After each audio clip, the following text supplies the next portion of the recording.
हमने अच्छे कर्म किए हो या जाने अनजाने में कोई बुरे कर्म किए हो, उसका फल हमें अपने इसी जीवन काल में मिलता ज़रूर है और यह निश्चित है।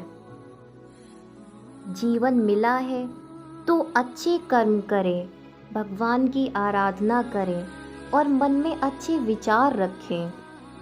और याद रखें, हमारे जैसे भी कर्म होंगे, अच्छे या बुरे, उसका फल हमें अपने इसी जीवन काल में भोगना ही पड़ेगा। तो आइए मैं आपको एक ऐसी विधि बताती हूँ जिसके अनुसार आप अपने अच्छे और बुरे कर्मों की पहचान कर सकते हैं। तो आइए अब इस वीडियो को स्टार्ट करते हैं। बुरे कर्म वो कर्म होते हैं जिनको करने के बाद भय लगता है और रात को नींद नहीं आती है। उन कर्मों को करने के बाद आपको नकली आनंद की अनुभूति तो अवश्य होती है, लेकिन मन में भय रहता है। और इसी जगह अच्छे कर्म वो होते हैं जिनको करने के बाद आपको ना तो भय लगता है और रात को चैन और आनंद की नींद आती है। बुरे और अच्छे कर्मों का फैसला दो प्रकार से होता है। एक तो सरकार और समाज फैसला करता है और दूसरा भगवान फैसला करता है।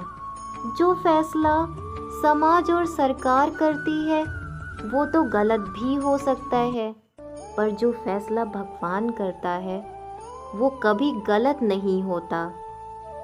और बुरे कर्मों का आधार भूख, धन, स्त्री, जमीन, सत्ता, यश, ईर्ष्या और शक्ति मुख्य तौर पर होते हैं। इस सब की प्राप्ति के लिए मनुष्य बुरे और अच्छे कर्म करता है। अगर आप भूख से तड़प रहे हैं तो आपको पेट भरने के लिए बुरे या अच्छे कर्म करने होंगे। अगर आपने किसी का भोजन छीना और खा लिया तो बुरा कर्म हो जाएगा। यह छीना हुआ भोजन आपकी आत्मा स्वीकार नहीं करेगी तथा यह बुरा कर्म आपके चित्त में संचित हो जाएगा। आप बुरे कर्म करके धन कमाते हो, जैसे आपने किसी का अपहरण किया, चोरी की, रिश्वत लिया या डकैती डाली। ऐसा धन आपके बुरे कर्मों की श्रेणी में चला जाएगा। ऐसे धन से आपकी आत्मा डर जाएगी और हमेशा डर लगता रहेगा। सबसे ज़्यादा बुरे कर्म तो स्त्री को लेकर ही होते हैं, क्योंकि स्त्री की आत्मा का संबंध तो सीधे सीधे आपके कर्म के साथ होता है। इसी प्रकार हम ज़मीन और जायदाद को लेकर बुरे कर्म करते हैं। दूसरे के मकान पर और ज़मीन को कब्जा कर लेते हैं। इसके कारण जो आत्मा की बद्दुआ लगती है वो भी बुरे कर्म के खाते में चली जाती है। इसी प्रकार सत्ता प्राप्ति के लिए हम बुरे कर्म करते हैं।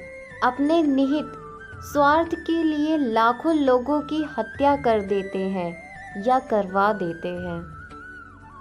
इसी प्रकार हम अपने यश और शक्ति को बढ़ाने के लिए दूसरे लोगों के यश और शक्ति को कुचलते हैं। अपने को हम श्रेष्ठ बताते हैं और दूसरों को नकारा या अज्ञानी बताते हैं। एक दूसरे के ज्ञान पर ईर्ष्या से अंधे होकर कटाक्ष करते हैं। ये सभी घोर और बुरे कर्मों की श्रेणी में आता है।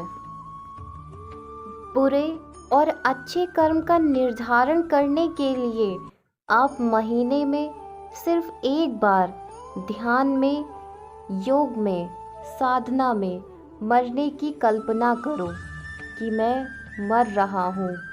जब आपको लगेगा कि मैं मर रहा हूँ और मेरे प्राण निकलने वाले हैं, तो उस समय आपके 1 महीने के सभी बुरे कर्म और अच्छे कर्म आपके पास आ जाएंगे और आपकी चारपाई के चारों तरफ घेरा बना लेंगे।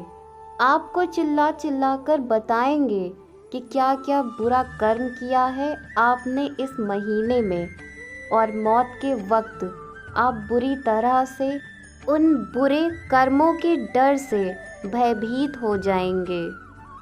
आपको मरने से डर लगेगा।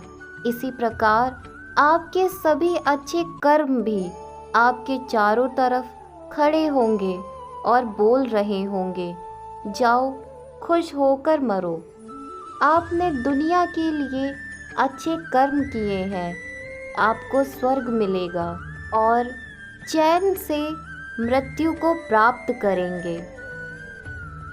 जब भय के कारण मृत्यु होती है तो आत्मा का जाने का रास्ता बुरे मार्ग से होता है, और जब प्रसन्न मुद्रा में मृत्यु होती है तो आत्मा का जाने का रास्ता अच्छे मार्ग से होता है। अपने बुरे और अच्छे कर्मों का विश्लेषण रोजाना सोने से पहले अवश्य करना चाहिए। ऐसा करने से आपके जीवन में आनंद कूट कूट कर भर जाएगा। इसी के साथ यह वीडियो यहीं समाप्त होती है।